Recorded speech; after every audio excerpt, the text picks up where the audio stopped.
Hello guys, ഇത് എന്താണെന്ന് വെച്ചാൽ നിങ്ങൾക്ക് ഓൾറെഡി അറിയാവുന്ന ഒരു റെസിപ്പി ആയിരിക്കും കേട്ടോ, മാംഗോ സാഗോ. അപ്പോൾ എല്ലാവരും ഉണ്ടാക്കി കഴിഞ്ഞിട്ടുണ്ടാവും എന്ന് വിചാരിക്കുന്നു. ഞാനിത് ഇപ്പോഴാട്ടോ ഉണ്ടാക്കി നോക്കുന്നത്.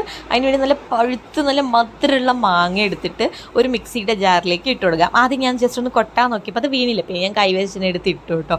അതാണ് ആദ്യം ഒന്ന് ബ്ലാങ്ക് ആയി കണ്ടത്, വേറൊന്നുമല്ല. നിങ്ങൾക്ക് ആവശ്യത്തിനുള്ള മാങ്ങ നമുക്കൊരു മിക്സിയുടെ ജാറിലേക്ക് ഇട്ട് കൊടുക്കാം. ഇത് നന്നായി ഫ്രീസാക്കി വെച്ച മാങ്ങയാണ് അതാട്ടോ ഇങ്ങനെ കട്ട പിടിച്ചുകൊണ്ടിരിക്കുന്നത്, അല്ലാതെ വേറെ ഒന്നുമല്ല. ഇങ്ങനെ ഫ്രീസാക്കണം എന്ന് ഒറ്റ നിർബന്ധമില്ല.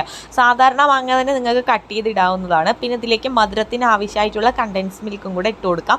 പക്ഷെ ഞാൻ അതിൽ ഫുള്ളായി കണ്ടൻസ് മിൽക്ക് മാത്രമല്ല കേട്ടോ ഉപയോഗിക്കുന്നത്, മധുരത്തിന് ആവശ്യമായിട്ടുള്ള കുറച്ച് പഞ്ചസാരയും കൂടെ ഇട്ട് കൊടുക്കുന്നുണ്ട് കേട്ടോ.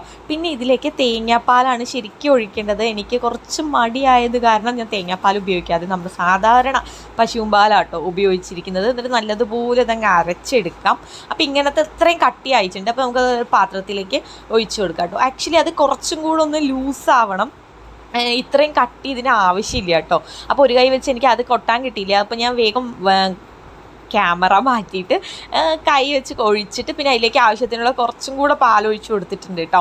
എന്നിട്ട് നമുക്ക് നല്ലതുപോലെ അങ്ങ് മിക്സ് ആക്കാം. നിങ്ങൾക്ക് എത്ര കൺസിസ്റ്റൻസി വേണോ അതിനനുസരിച്ച് ആക്കാം. ഒരുപാട് അങ്ങ് വെള്ളം പോലെ ആക്കരുത്, കുറച്ചൊരു ക്രീമി ടെക്സ്ചർ ഉണ്ടാവണം കേട്ടോ. പിന്നെ അതിലേക്ക് നമ്മൾ വേവിച്ച് വെച്ചിരിക്കുന്ന സാഗോ അതല്ല മെയിനായിട്ട് ഇതിൽ ഇട്ട് കൊടുക്കുക. അതായത് ചവ്വരി കേട്ടോ, ചവ്വരി വേവിച്ചതും കൂടെ ഇട്ട് നല്ലതുപോലെ അങ്ങ് മിക്സ് ചെയ്യാം. നല്ല രസമുണ്ടായിരുന്നു കേട്ടോ കാണാനായിട്ട്, കാരണം ഈ വെള്ള മുത്തുമണികളൊക്കെ കിടക്കുന്നത് പോലെ. പിന്നെ അതിലേക്ക് കുറച്ച് കട്ട് ചെയ്ത് വെച്ചിരിക്കുന്ന മാങ്ങയും കൂടെ ഇട്ട് കൊടുക്കണം, കാരണം അതെന്തായാലും ഇട്ട് കൊടുക്കണം. നല്ല നല്ലൊരു സ്വാദ് ഉണ്ടാവുള്ളൂ.